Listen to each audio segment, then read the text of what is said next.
We are halfway into the season, halfway into the summer break, and we've had enough time to digest what has been quite an interesting season. Interesting because every race has almost threatened to entertain, but come the Sunday of the race, McLaren run away with it. They've pretty much wrapped up the Constructors' Championship, and the drivers is coming down to Oscar or Lando. And so, if we shift our focus to a more intriguing battle, that brings us to Rookie of the Year. Liam Lawson gets to sit this one out on the grounds that anyone who thinks he is a rookie is smoking trees. Before we get into it, I'm trying to hit 100 subs by the end of the year, so if you could please support me by subscribing to the channel and liking the video, I'd really appreciate it. This is Formula Party, and this is my mid-season rookie review. Let's get into it. We start with Flavio's favourite victim and client, Jack Doohan. Now, Jack Doohan wasn't necessarily given a fair chance in Formula 1, but the little chance he did get, I can't lie, he blew it. And I say this because this is the guy that took a corner in Suzuka of all places with his DRS open after testing something he successfully worked in the simulator. If you don't believe me, see it for yourself. Bueno, vamos a ver los reportes, ¿no? Porque miren dónde lo pierde. Raro, ¿eh? Sí, este es un impacto, yo creo, Juan, es un impacto como de... As a driver at the pinnacle of motorsport, a mistake like that is fatal for your career. And fatal it was, which is a shame, because he was putting in a good enough showing as a rookie. He was nowhere near teammate Pierre Gasly, but that was expected. And also, that Alpine at the start of the season was a blue boat. Like I said though, it is a shame, but he deserved it in the end, and as far as rookie performances go, I'd give him a 3 out of 10, and that's generous. Staying at Alpine, we go next to his replacement, the F1 MILF hunter, Franco Colapinto, father of 3. We knew for a while that he was going to end up in Doohan's seat eventually, and he did. And he's not really made much of an improvement if we're being honest. He's come with a best finish of 13th in Canada, and he's normally been languishing around the bottom of the grid, and barely ever made it out of Q1, earning him the nickname Q1 Resident. Reports suggest that he will have at least till the end of the season to finish living his F1 dream, and even though he hasn't been too much of an improvement on Doohan so far, that might change come the end of the season. As it stands, I'd still say he's about a 5 out of 10. Not the greatest rookie, but we're still waiting for him to show that form that he did early on in his Williams career. Next up is Ollie Bearman. Ollie Bearman made a name for himself last year as F1 super sub, putting in 3 great performances for Ferrari and Haas. However, his start to life as a full-time F1 driver has been a bit more patchy. Patchy meaning he started the season well, scoring points in China, Japan and Bahrain. But then, he hadn't scored a point until the sprint race in Spa. He's also qualified really well and tested his experienced teammate Ocon on quite a few occasions, but it's the mistakes he made that's let him down very badly. 2 costly incidents with red flags. Passing a rival under red flags in Monaco was bad enough, but his crash into the same conditions at Silverstone was a serious error, and made him the first ever F1 driver to collect 4 penalty points for 1 incident. There's also his embarrassing FP3 pit lane crash in Silverstone.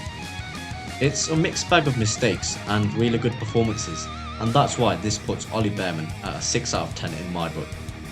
Just ahead of him, we have one of the most hyped rookies of this F1 season, Gabriel Bortoleto, and he's definitely been living up to expectations. He hasn't got a flashy result like his teammate Nico Hülkenberg, however Senna Mark II has managed to mostly steer away from troubles and score some good points along the way.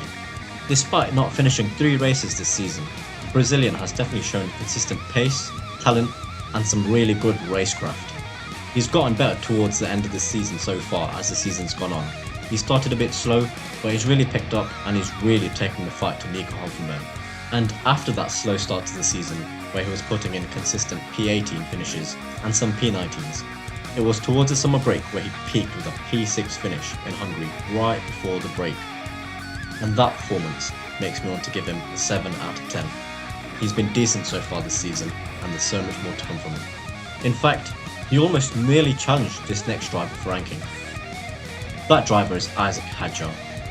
After his little incident on the formation lap in Australia, he went from strength to strength. He picked up quite a consistent run of points. However, he hasn't scored a Grand Prix point since Spain, and towards the summer break, he started to tail off a little bit and take his summer break a little earlier, because he's had a few shockers, and even a DNF in Britain, but he's still been consistent. As far as the teammate head-to-head goes, he's been battering Lawson. He's 9-3 up in Grand Prix qualifying, 2-0 up in sprint quali, and in terms of the race finishes, he's ahead on both. He's put in some very good performances, and that earns him an 8 out of 10. And for me, he's still on track to be Rookie of the Year. Get down in the comments and let me know who you think will be Rookie of the Year.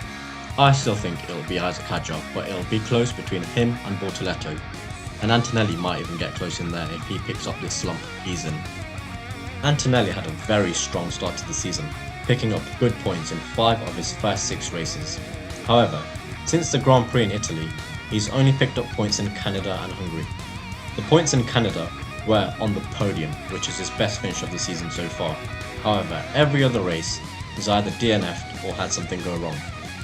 And since Miami, he's not really looked confident in the car, if we can say.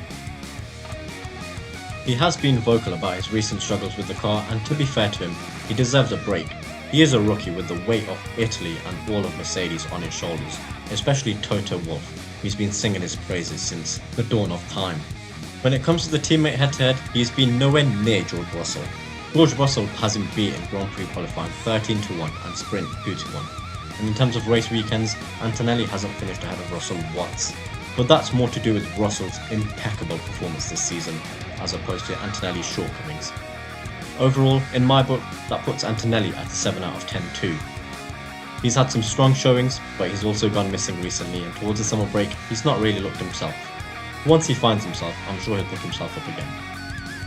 And since Bortoleto was a 7 out of 10 too, if I had to pick between the two of them, I'd say Bortoleto just edges it. He has a worse car, he has just as much expectation, and he's outperforming his car, and almost his teammate.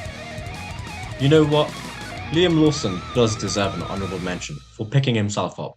He had a very rough start to the season, and he continued getting beat by Hadjar every weekend, but come the summer break, he started picking performances up, taking the fight to Hadjar, and he's really showed that he's turned his mindset around, because it was easy for him to be down in the dumps and just cry and feel sorry for himself. But he's really starting to make an F1 driver out of himself, and he could even make a case to stay on the grid next season. So fair play to him. That's been my summer break rookie review. Let me know your rookie ratings down in the comments below. This has been Formula Party, and I'll see you in the next one.